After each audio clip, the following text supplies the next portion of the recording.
Assalamualaikum warahmatullahi wabarakatuh. Jumpa lagi bersama saya Hadi di channel Ngulik Sejarah.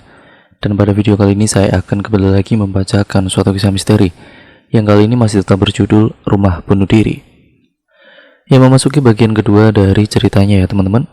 Jadi untuk kalian yang belum menonton part sebelumnya, saya sarankan untuk kalian menontonnya terlebih dahulu agar kalian mengerti keseluruhan alur ceritanya. Cerita ini masih ditulis oleh Mbak Penelope Magdalene. Nah, nantinya kalian juga bisa mengunjungi thread beliau secara langsung. Yuk, daripada kita lama-lama, daripada penasaran bagaimana kelanjutan ceritanya, mari kita langsung saja menuju ke ceritanya. Perhatikan baik-baik karena ceritanya akan segera saya mulai.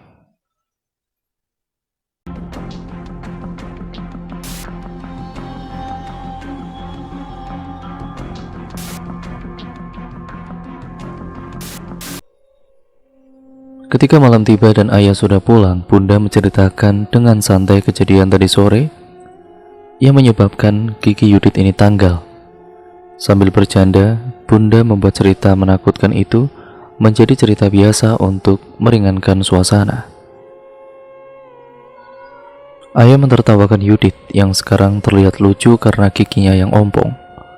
Kami semua tertawa. Serasa kejadian menakutkan tadi itu tidak pernah terjadi. Namun ayah, malam itu adalah malam terakhir aku mendengar tawa Yudit. Saat sudah tengah malam dan kami semua sudah terlelap tidur, aku dikagetkan dengan suara Yudit yang merintih kesakitan. Aku membangunkan Bunda yang segera menyalakan lilin untuk menerangi kamar. Badannya panas, kata Bunda saat memegang tangan Yudit. Yudit mengigau dan tidak tenang tidurnya karena dia sedang demam. Ayah segera pergi ke dapur untuk membuat air hangat, untuk membuat teh dan mengompres Yudit.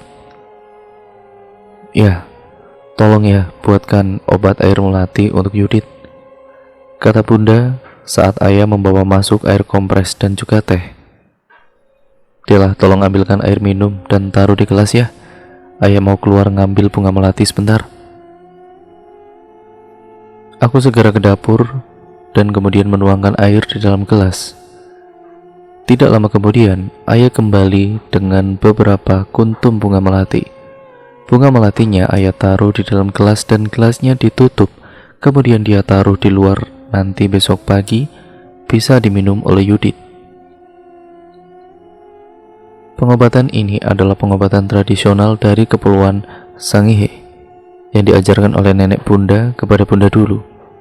Setiap kali kami demam, pasti Bunda akan memberikan air melati kepada kami. Karena itu wajib ada tanaman bunga melati di rumah kami. Sepanjang malam Bunda dan juga ayah bergantian berjaga merawat Yudit. Bunda mengkompres Yudit, tapi demamnya hanya turun sedikit kemudian melonjak lagi. Bunda juga tidak putus-putusnya berdoa untuk kesembuhan Yudit. Malam itu Yudit terus mengigau dan terus tidak tenang. Keesokan paginya saat matahari sudah terbit penuh di langit dan embun sudah hampir kering, ayah mengambil air melati yang dia letakkan di luar dan menyuruh Yudit meminumnya. Tidak lama kemudian suhu badan Yudit turun dan dia bisa tidur nyenyak. Yudit sakit selama 1 minggu lamanya. Setelah sembuh, Yudit tidak sama lagi. Adikku itu sudah menjadi pendiam dan tidak suka aktif bermain lagi. Dia hanya mau bersama Bunda terus dan selalu menolak bila aku ajak bermain. Sunyi rasanya bermain di hutan hanya ditemani sosok perempuan berbaju putih dan anak-anak kecil yang pucat yang hanya berdiri mematung memperhatikanku. Aku ingin bermain dengan Yudit. Akhirnya aku mengalah dan lebih memilih bermain di dalam rumah agar aku bisa bersama dengan Yudit dan Heru. Sejak sore itu juga aku tidak pernah lagi menginjakan kaki ke bagian rumah utama. Pernahkah kalian mendengar pepatah yang berbunyi, bangkai walau disimpan dengan rapat tetap akan tercium baunya? Itulah yang kupikirkan pada saat kejadian ini berlangsung. Rahasia keluarga kami yang tinggal ilegal di rumah orang yang itu, ya adalah bangkai yang kami simpan rapat-rapat, namun pada akhirnya tercium juga. Hari Rabu malam, langit di luar terang oleh cahaya bulan. Sesekali angin bertiup dan juga menggerakkan rumput-rumput ilalang yang memenuhi sekeliling rumah kami. Suaranya begitu membuat was-was karena terdengar seperti langkah kaki orang yang berjalan menginjak rumput. Bunda sedang memasak makan malam. Kami menunggu ayah untuk pulang dan makan bersama. Tidak lama kemudian ayah pulang. Wajah ayah terlihat ketakutan, tapi langsung disembunyikannya ketika ayah masuk ke dalam rumah. Saat itu aku sedang menolong bunda mengawasi gorengan tahu, sedangkan ayah sedang membantu bunda merapikan meja makan. Ayah merasa seperti ada yang ngikutin tadi, Bun. Bisik ayah pada bunda. Mereka pikir aku tidak bisa mendengar perkataan ayah karena ayah berbisik. Aku terus memasang telinga, ingin tahu apa yang akan ayah ceritakan lagi. Tapi belum lagi, ayah lanjut kami kemudian sudah dikagetkan dengan suara Yudit. "Ayah, itu siapa? Teman ayah?" tanya Yudit sambil menunjuk ke arah rumah. Kami semua ikut menoleh dan tepat di depan pintu masuk rumah yang sudah runtuh berdiri sosok seorang pria. "Oh, jadi kamu tinggal di sini ya?" kata laki-laki itu sambil berjalan mendekati kami. Bunda langsung cepat-cepat menggendong Heru dan berdiri di samping ayah. Mereka seperti sedang membuat benteng untuk menghalau pria ini agar tidak masuk ke dalam petakan kami. Yudit yang penakut langsung berdiri dan bersembunyi di belakang bunda, sedangkan aku masih tetap berdiri dekat kompor walaupun pandanganku bukan di gorengan tahu lagi. "Ternyata kamu ini juga sama pencuri ya? Kamu maling," teriak maling, bentak pria tadi. "Berani-beraninya kamu menjatuhkan saya di depan Pak Bos. Menuduh saya maling, ternyata kamu juga maling ya?" "Mas Tri, Mas tenang dulu. Ayo kita bicarakan baik-baik, Mas," kata ayah berusaha untuk tetap tenang. "Saya juga bisa laporin kamu. Lihat saja nanti saya laporin kamu ke Pak RT. Diangkut sama polisi kalian semua. Biar mati di penjara aja kalian. Dasar nggak tahu diri." "Mas tenang dulu. Saya minta maaf kalau perkataan saya membuat Mas kena masalah. Saya hanya berkata jujur saja. Mas punya hak marah sama saya, tapi tolong kasihanilah keluarga saya. Kalau Mas laporkan saya, nanti keluarga saya terlunta-lunta lagi di jalanan, Mas." Ayah seperti mengemis-ngemis pada laki-laki itu. Laki-laki itu bernama Mas Tri. Dia adalah mandor di tempat ayah bekerja. Perawakannya medium, dengan rambut cepak dan giginya tonggos. Sepertinya dia sadar dengan keluarga kami yang sudah terdesak, dan ayah yang mengemis-ngemis meminta dikasihani. "Kamu berani bayar saya berapa?" tanya Mas Tri sambil tersenyum miring. Pandangannya sekarang tertuju pada bunda dari ujung kaki sampai ujung rambut. "Waduh Mas, kalau saya punya uang, saya nggak mungkin rela keluarga saya tinggal di tempat seperti ini. Istrimu lumayan cantik." Mas Tri tersenyum genit pada bunda. Aku yang masih kecil pun saat itu sudah paham dengan maksud Mas Tri itu. Rasanya dari ini mendidih melihat orang yang sangat mesum ini. Ingin aku siram wajahnya dengan minyak panas. Saat itu kami semua tegang menyaksikan percakapan panas antara ayah dan Mas Tri, sampai-sampai kami tidak sadar dengan perubahan cuaca di luar. Angin yang tadinya sepoi-sepoi tiba-tiba berubah menjadi kencang dan cahaya rembulan yang tadinya menerangi kegelapan bagian rumah tempat Mas Tri berdiri menjadi tertutup awan. Entah apa, waktu itu hanya aku saja yang melihat, ataukah mereka yang lain juga ikut melihatnya. Sekeliling kami menjadi gelap dan api lilin yang menjadi sumber cahaya kami ditiup angin dan mati. Sepanjang percakapan Mas Tri berdiri tepat di samping tangga ke lantai 2. Aku melihat dari atas tangga lentera merah yang perlahan turun mendekati Mas Tri. Sesosok tangan berwarna merah dengan kuku tajam berwarna hitam memegang pegangan tangga perlahan turun. Terdengar suara seperti kain yang diterpa angin dan bau busuk yang menyengat memenuhi ruangan. Tubuhku gemetaran dengan rasa takut yang mendalam. Rasa takut yang dulu pernah ku rasakan saat bertemu dengan makhluk jahat itu, dan saat dulu aku melihat ayah membuat sketsa aneh di hutan. "Sebaiknya Mas Tri segera pergi dari sini," kata ayah dengan tenang, tapi dengan nada tegas. Mas Tri tidak menjawab ayah. Cahaya merah itu perlahan-lahan mulai menyelimuti Mas Tri yang hanya berdiri terpaku dengan raut wajah ketakutan dan air mata yang deras meleleh di pipinya. "Mas Tri, pergi dari sini sekarang," teriak ayah sambil mendorong Mas Tri keluar dari rumah. "Keluar dari sini." Seketika itu juga kegelapan kembali menyelimuti sekeliling kami, dan angin yang tadinya kencang tiba-tiba hilang. Aku hanya bisa terpaku dalam kegelapan, tidak bisa bergerak, tidak bisa bersuara. Seberkas cahaya perlahan-lahan mulai memenuhi ruangan. Aku melihat Bunda berjalan ke arahku dan memegapku dalam kehangatan pelukannya. Aku merasa sedikit demi sedikit kehangatan mulai merasuki tubuhku dan mengusir kedinginan yang tadi aku rasakan. Ketika aku benar-benar sadar, Bunda cerita bahwa sejak cahaya lilinnya mati ditiup angin, aku dan Heru langsung menangis sejadi-jadinya dan Yudit malahan pingsan. Bunda memeluk kami bertiga dan membisiki doa ke telinga kami, barulah kami berhenti menangis, dan Yudit perlahan-lahan mulai sadar. Malam itu ayah dan juga Bunda memeluk kami dengan erat, sambil menyanyikan lagu-lagu rohani untuk menaikkan semangat kami. Melihat kembali, aku sangat yakin bahwa petakan kami adalah satu-satunya tempat yang hangat dan aman dari rumah itu. Malam itu ayah bercerita tentang Mas Tri. Sejak mulai bekerja, ayah sudah curiga dengan Mas Tri yang mencuri bahan bangunan untuk dijual lagi. Kepala proyek pembangunan setiap hari mengeluhkan kekurangan bahan bangunan yang setiap hari harus selalu dipesan.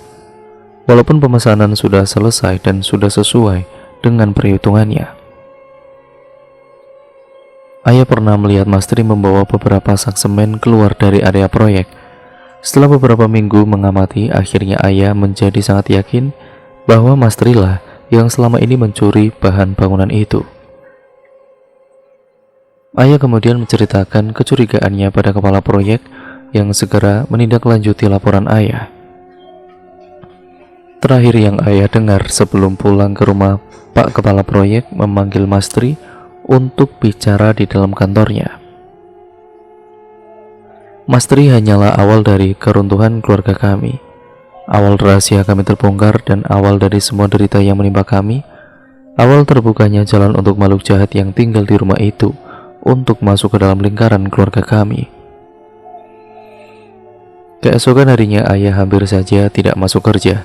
Kata ayah lebih baik ayah tinggal di rumah, takut Mas Tri datang lagi dan menjahati kami. Tapi Bunda meyakinkan ayah bahwa kami tidak akan apa-apa kalau ayah tinggal. Akhirnya setelah diyakinkan Bunda, ayah pun setuju dan pergi bekerja. Siang itu aku, Bunda Yudit, dan Heru baru saja selesai makan siang. Aku hendak membawa piring-piring kotor kami ke sumur untuk dicuci ketika aku mendengar suara gumaman dan langkah kaki orang. "Masa iya sih ada orang tinggal di sini?" Salah satu gumaman yang aku dengar. Aku dan juga Yudit langsung berlari bersembunyi di belakang Bunda. Bunda langsung berdiri dan membentengi kami saat melihat gerombolan warga kampung yang datang ke rumah itu.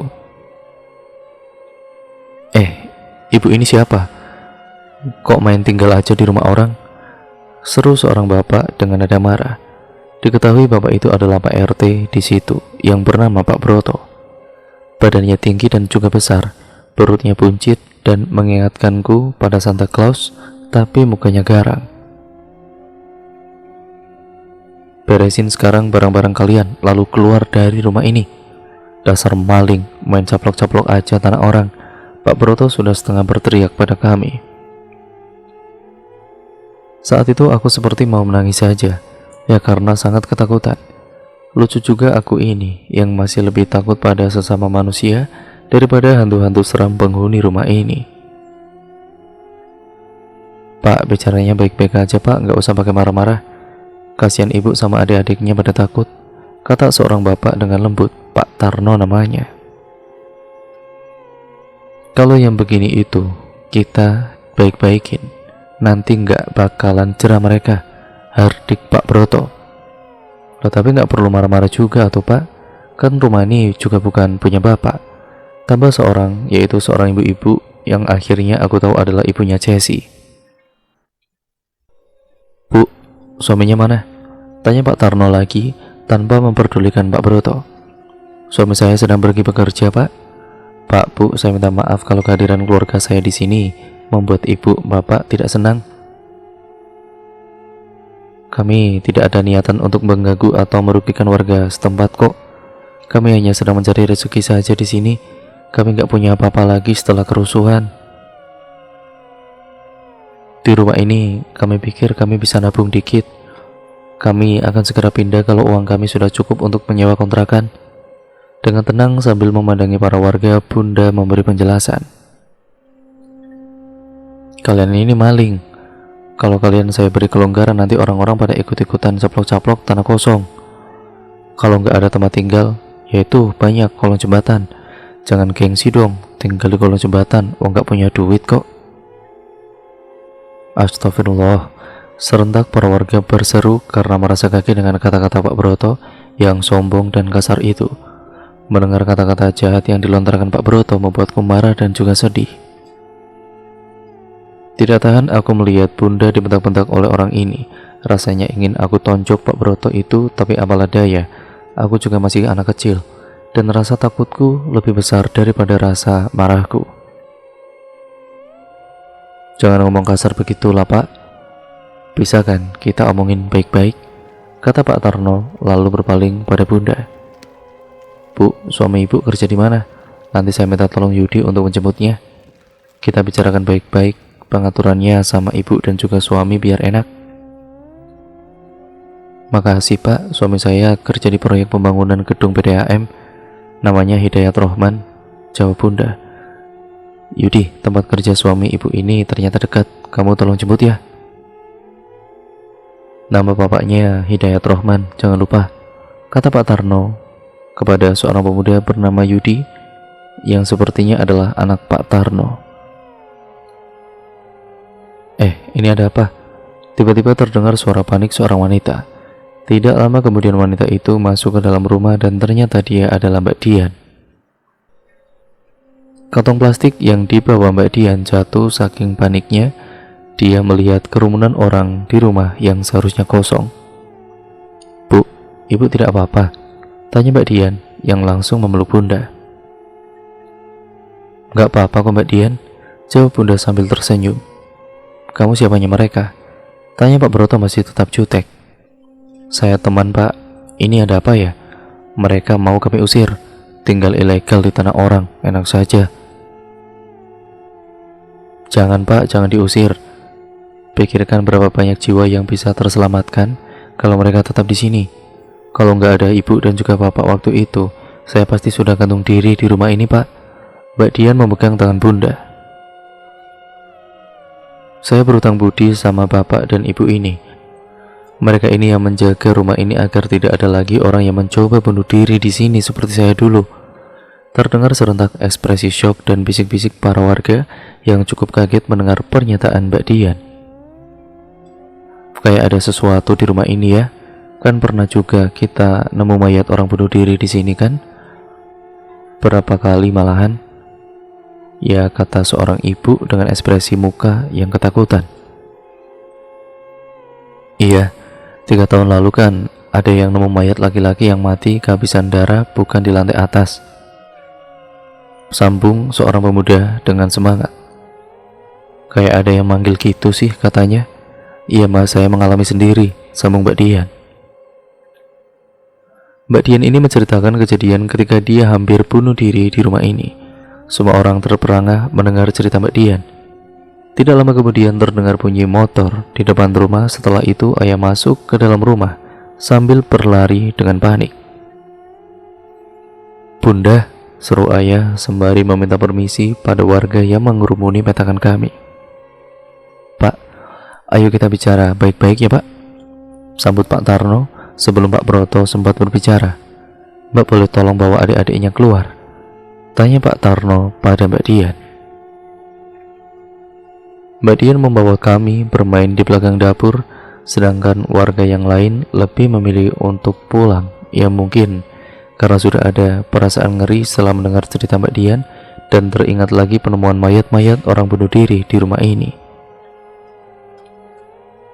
Yang tersisa hanyalah Pak Tarno, Pak Broto, dan beberapa warga yang sering aktif kegiatan kampung. Kalau terserah saya sih, biar aja mereka tinggal di sini. Biar gak serem rumahnya, kata ibu yang tadi sembari bergegas untuk keluar. Awalnya aku tidak ingin pergi meninggalkan bunda dan ayah. Aku ingin mendengarkan pembicaraan mereka. Aku ingin tahu apa yang menjadi keputusan mereka terhadap nasib tempat tinggal keluarga kami saat ini. Tapi lagi-lagi karena aku anak kecil, jadi aku harus ikut perintah orang dewasa. Sesekali aku pura-pura bermain di depan pintu belakang bila Mbak Dian tidak melihat. Mbak Dian sedang mengajak bermain Yudit dan Heru. Dela, sini dik. Nih, Mbak ada kue. Seru Mbak Dian sambil mengeluarkan kantong plastik dari dalam tas ranselnya. Senang rasanya di saat-saat seperti ini dikasih kue dan susu kotak sama Mbak Dian. Jarang-jarang bisa jajan seperti ini. Tapi rasa penasaranku tetap lebih besar, makanya setelah mengambil kue dan susu aku kembali lagi menguping setelah memastikan bahwa Mbak Dian tidak memperhatikanku. Dia sedang sibuk mengejar-ngejar Heru yang senangnya berlari ke arah sumur. Aku mengajak Yudit yang sedang duduk sendirian di dekat sumur untuk ikut menguping denganku. Tapi dia tidak tahu. Mungkin dia takut dengan sosok pria bersimbah darah yang sedang berdiri di sampingku. Aku langsung pasang telinga untuk mendengarkan pembicaraan mereka. Yang aku tangkap waktu itu adalah para warga saling tanya mengenai pemilik asli rumah ini. Tidak ada yang ingat katanya. Ya sudah lama memang tidak ditempati. Ada sekitar 20 tahun rumah ini kosong. Mungkin kakek Pras tahu kali ya, kata seorang bapak. Bisa jadi, beliau kan udah lama tinggal di sini, jawab yang lain. Aku hanya bisa mendengar mereka, tapi tidak bisa melihat karena nanti ketahuan lagi nguping. Kakek Pras udah pulang dari pasar belum ya? Jam segini. Ya udah samperin aja lah, tanya biar jelas. Ya sudah, saya jalan dulu ya. Ntar saya ajak ke sini kakek Prasnya. Ketika bapak itu pergi, Pak Broto mulai ngomel-ngomel kepada ayah dan bunda, tetap menuntut kami segera keluar dari rumah itu. Pak Tarno dan warga yang lain sudah jengkel juga dengan tingkah Pak Broto. Lama-kelamaan mereka yang hanya diam mulai angkat suara menegur Pak Broto. Namun Pak Broto tidak mau kalah, malahan kemarahannya semakin menjadi-jadi. Hampir saja perkelahian terjadi. Untung saat itu terdengar salam dari depan rumah. Selamat siang, permisi. Ternyata itu kakek Pras. Kakek Pras orangnya kurus, kulitnya hitam karena terbakar matahari, namun wajahnya terlihat baik dan berwibawa. Rambutnya sudah beruban semua, tidak ada lagi warna hitamnya. Kakek Pras selalu tersenyum pada semua orang, selalu ramah tanpa pandang bulu. Beliau adalah seorang kusir delman di pasar. Kakek Pras datang sambil memegang tasbih di tangan kanannya. Broto, kalau kamu nggak bisa tenang, mending kamu keluar aja dulu. Dinginkan pikiran dan tenangkan hati kamu. Kalau kamu begini terus, nanti kamu gampang diganggu sama mereka, kata kakek Pras dengan tegas. Perkenalkan, nama saya Prastio. Tapi orang-orang sini bisa ya memanggil saya biasanya itu kakek Pras saja. Duduk kek, nama saya Ayu dan suami saya Hidayat. Kakek Pras, kami hanya ingin tahu saja siapa pemilik rumah ini. Siapa tahu bisa kami hubungi untuk meminta izin biar bapak dan ibu ini ia tidak tinggal ilegal di sini, terang Pak Tarno. Dulu rumah ini megah sekali, kata kakek sambil memandangi sekelilingnya. Saya sering ke rumah ini dulu, suka nganterin bibinya yang baru pulang dari pasar. Biasanya juga kalau mau ke pasar suka mesen malamnya, biar pagi-pagi udah dijemput. Tapi udah meninggal pipinya sekarang. Kakek Pras menghela napas panjang sambil terus memegang tasbihnya. Matanya memandangi kiri dan kanan. Mungkin kakek Pras juga bisa melihat para makhluk penghuni rumah itu yang sedang berkumpul di ambang pintu belakang dapur, tepat di samping tempatku duduk dan menguping. Mereka sedang mengawasinya yang sedang mengenang masa lalu. Ini dulunya rumah Pak Bagaskara. Almarhum tinggal di sini dengan istrinya yang waktu itu lagi hamil. Mereka tinggal di sini tidak lama, 3 tahun saja kalau nggak salah ingat. Jadi, ini rumah Pak Bagas bangun untuk keluarganya, tapi sayangnya setelah melahirkan istri Pak Bagas jadi aneh. Apa ya namanya penyakitnya? Dulu Pak Bagas sempat bilang, apa taulah. Ya, sudah lupa saya. Bahasa Inggrisnya begitulah namanya. Pokoknya dia semacam depresi begitu. Istrinya jadi kayak orang gila dan terobsesi untuk mencelakai bayinya. Kata Pak Bagas, dia tidak tega bila istrinya dimasukkan ke rumah sakit jiwa, makanya istrinya dikurung saja di kamar. Nah, Pak Bagas ini mempekerjakan seorang wanita muda untuk menjaga bayinya. Siapa namanya ya saya lupa. Pokoknya dia masih gadis, cantik juga orangnya. Ada gosip yang beredar dulu katanya Pak Bagas mau menikahi perempuan ini, tapi nggak tahulah apa benar atau tidak. Tapi yang jelas dulu Pak Bagas sempat cerita sama saya kalau dia akhirnya berencana membawa istrinya ke rumah sakit jiwa. Katanya beberapa kali istrinya kabur dari kamarnya dan hampir mencelakai seisi rumah. Situasinya saat itu sudah mulai berbahaya. Mbak yang jaga bayinya pernah hampir dibunuh sama istrinya Pak Bagas. Menurut cerita di tengah malam istrinya masuk ke kamar mbaknya terus mencekik dia. Untung mbaknya sempat berteriak. Pernah juga bayinya hilang pas baru ditaruh di dalam box. Dicari-cari ternyata bayinya itu mau ditenggelamkan di bak mandi di kamar istrinya. Untung cepat ketemu, kalau tidak udah meninggal anaknya. Pak Bagas gak habis pikir istrinya kok bisa membuka pintu kamar yang dikunci itu. Akhirnya Pak Bagas memutuskan untuk membawa istrinya ke rumah sakit jiwa.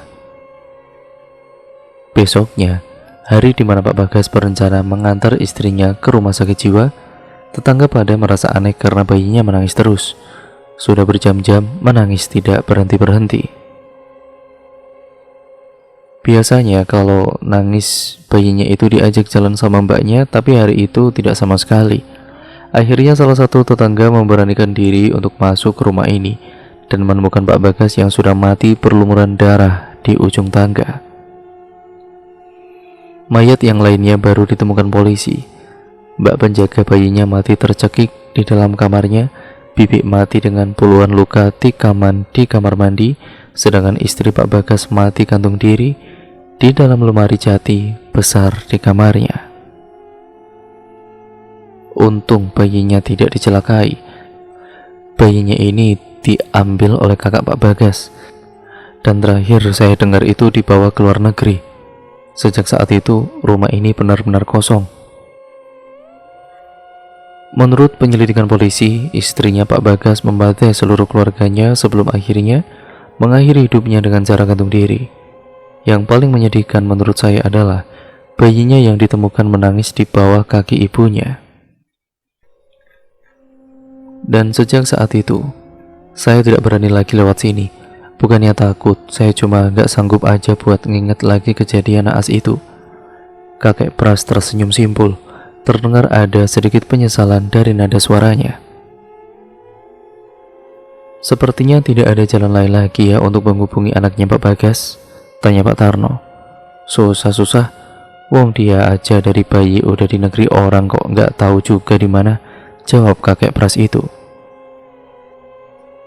Bisa kali hubungi pengacaranya. Orang kayak begitu pasti punya pengacara kan? Biar sekalian dilaporin nih orang-orang, kata Pak Broto judes. Oh alah, kamu itu toh main pengacara segala. Kita ini orang kecil nggak usah pakai pengacara segala. Saya juga yakin ibu dan juga bapak ini Kalau ada pilihan lain, udah lama minggat dari rumah ini kan? Kakek Pras tertawa mengejek Pak Broto. Iya Pak, kami nggak akan tinggal lama-lama di sini. Saya sudah punya pekerjaan tetap, walau gajinya nggak seberapa. Kasih saya waktu buat nabung, 4 bulan saja lah Pak. Saya langsung bawa keluarga saya pindah ke kontrakan. Saya janji nggak akan lewat dari 4 bulan, pindah ayah.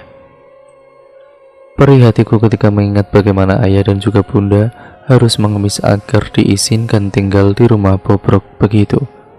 Rumah yang tidak pantas bahkan untuk ditinggali hewan sekalipun. Ya nggak apa-apa lah, 4 bulan aja kok. Lagian memangnya mau diapain rumah ini sama kamu Broto? Sampai-sampai kebelet ngusir keluarga ini. Tolong mengertilah Pak, cari uang zaman sekarang kan juga susah.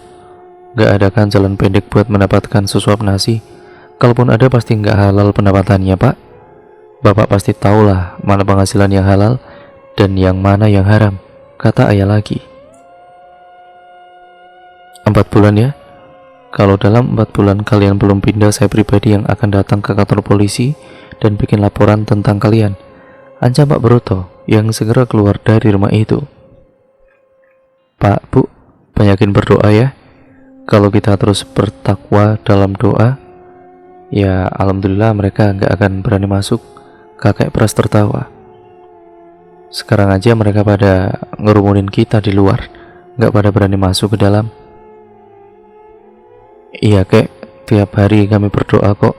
Di sini ada yang suka manggil orang untuk bunuh diri, tapi puji Tuhan, dia masih nggak bisa masuk ke tempat kami, kata bunda.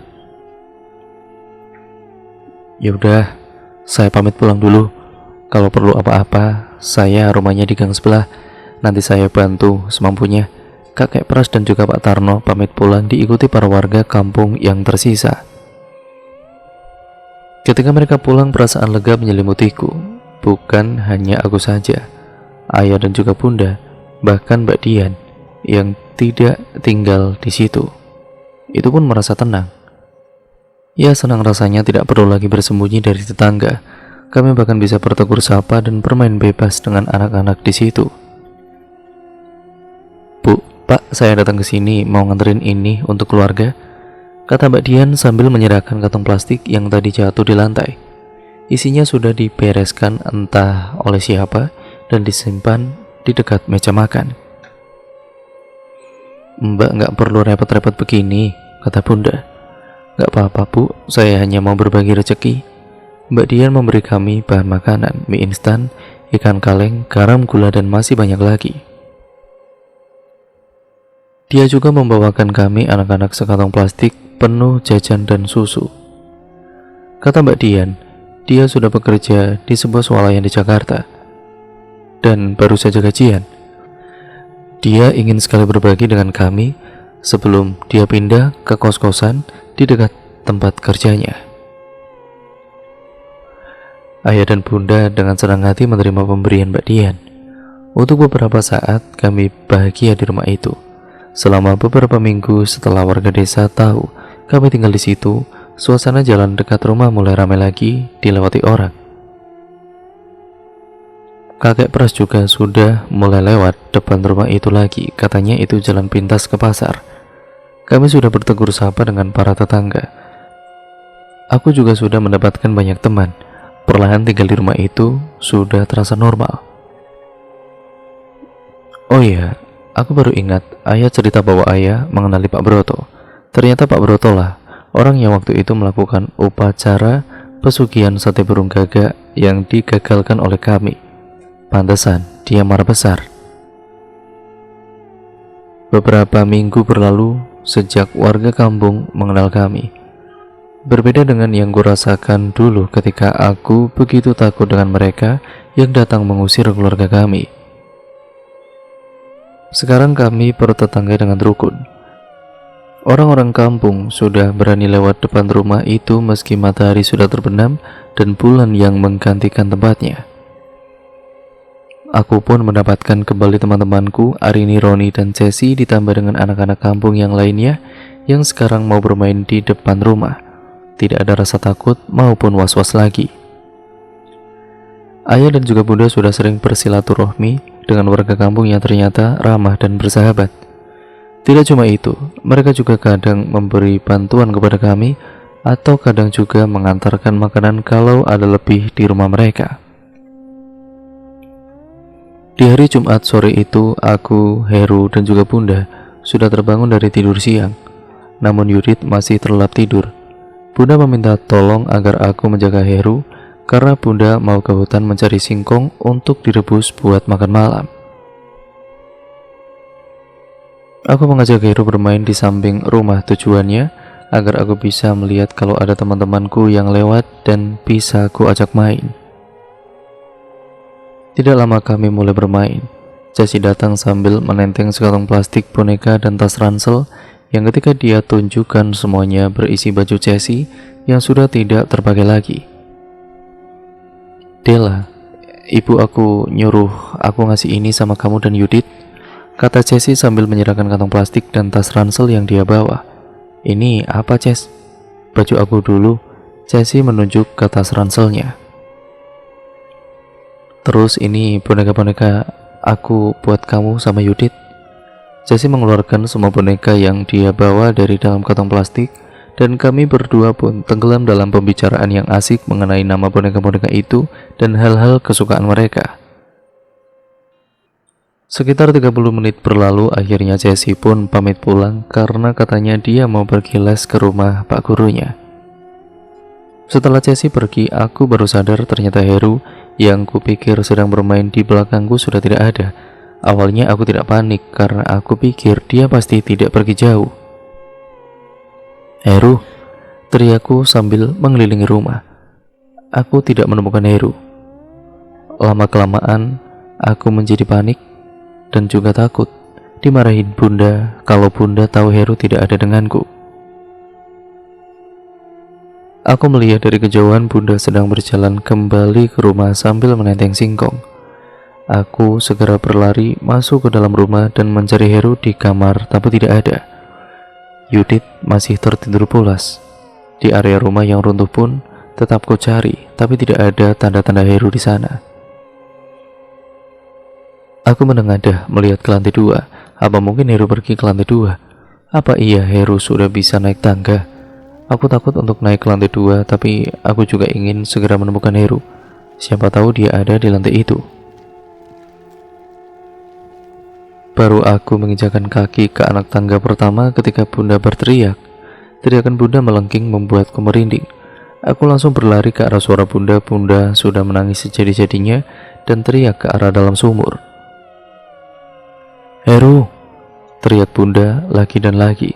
Seketika itu kakiku terasa lemas, sekujur tubuhku gemetaran. Sumur. Tidak terpikirkan olehku untuk mencari Heru di sana. Teriakan bunda ini membangunkan Yudit yang segera berlari ke arah bunda. Yudit memeluk bunda, tapi bunda mendorongnya hingga jatuh. Aku yang tadinya hanya terpaku, tidak berani mendekat di sumur sekarang dan berlari ke sana untuk menolong Yudit. Bunda masih histeris dan menjerit-jerit seperti sedang kesakitan. Ku beranikan diriku mengintip ke sumur, tidak mampu lagi ku ceritakan bagian ini. Aku melihat Heru sudah mengambang, bagian belakang tubuhnya yang berada di atas air. Tanpa melihat wajahnya pun, aku sudah tahu bahwa Heru sudah meninggal. Bunda berteriak minta tolong, tapi tidak ada yang mendengar. Aku dan Yudit sungguh tidak berguna. Kami hanya terpaku melihat bunda. Akhirnya, setelah beberapa saat bunda berteriak tanpa ada bantuan yang datang, bunda sendirilah yang turun ke sumur. Aku langsung menangis ketika bunda turun ke sumur. Aku takut bunda ikut meninggal bersama Heru. Aku meninggalkan Yudit dan segera berlari ke jalan dan juga berteriak meminta tolong. Teriakanku didengar oleh beberapa pemuda dan ibu-ibu yang langsung datang menarik bunda dan Heru keluar dari sumur. Saat ditarik, bunda pun tidak mau melepaskan Heru. Adikku sudah tidak bernyawa itu didekap terus oleh bunda. Perlu lebih dari 5 orang laki-laki dewasa untuk menarik bunda dan Heru. Ketika bunda dan Heru sudah selamat keluar dari sumur, Bunda mendekam Heru segera pergi ke jemuran handuk. Handuk yang berwarna biru itu milik Heru dililitkan di badannya, dan handuk Bunda dipakainya untuk mengelap air di wajah Heru yang sudah pucat pasi. Sambil terisak, Bunda terus mengelap air dari badan Heru. Bunda seperti orang yang kehilangan akal saat itu. Dia tidak mau melepaskan Heru dari pelukannya. Bila ada yang mau menyentuhnya, langsung diteriaki oleh Bunda. "Bu, sebaiknya ibu ganti baju dulu, Bu, nanti masuk angin kalau lama-lama pakai baju basah begitu," kata seorang ibu dengan lembut. Bunda tidak memperdulikan ibu itu. Tidak ada lagi yang dia pedulikan. Heru, hanya Heru, yang sudah tidak bernyawa lagi, yang menjadi fokus Bunda kala itu. Bunda hanya bisa duduk di kursi dapur sambil menggendong Heru. Tatapannya kosong seakan tidak ada lagi jiwa mendiami tubuhnya. Yudit duduk di samping Bunda sambil memeluk Bunda, tapi aku rasa Bunda tidak menyadarinya. Aku hanya bisa melihat Bunda dan Heru dengan perasaan bersalah yang sejak saat itu tidak pernah hilang dari dalam hidupku. "Bunda, maafkan Della." Aku mendekati Bunda, ingin aku memeluknya, tapi kuurungkan niatku ketika Bunda menatapku dengan tajam. Orang-orang sudah banyak berkumpul dan aku pergi ke depan rumah dan menunggu ayah pulang. Tidak lama kemudian ayah pulang, terkejut atau kaget tidak bisa dengan tepat menggambarkan ekspresi ayah saat itu. Ayah menangis sejadi-jadinya ketika dia melihat Bunda yang sedang memeluk Heru yang sudah tidak bernyawa. "Kenapa kamu tinggalin ayah secepat ini, Nak?" tanya ayah di sela-sela isak tangisnya. "Maafkan Della, ayah. Della tidak menjaga Heru dengan baik," kataku lirih. Takut aku ketika mengakui kesalahanku itu, tapi harus aku lakukan. Seperti mau copot jantungku ketika aku rasakan kerasnya tamparan ayah di pipiku. Panas dan juga merah pipi ini, aku pantas mendapatkannya, pikirku. Ayah menamparku lagi di pipi yang lain. Berkali-kali ayah menamparku. "Maaf ayah," seruku sambil menangis. "Dasar anak tidak berguna kamu," teriak ayah begitu marah. Kalau tidak ada kakek Pras saat itu, mungkin aku sudah sekarat karena dipukul terus-menerus. Kakek Pras segera menggendongku dan menyerahkanku pada ibunya Arini, sementara kakek Pras kembali untuk menenangkan ayah. Ibu Arini memintaku untuk menginap saja di rumahnya malam itu, tapi aku menolak.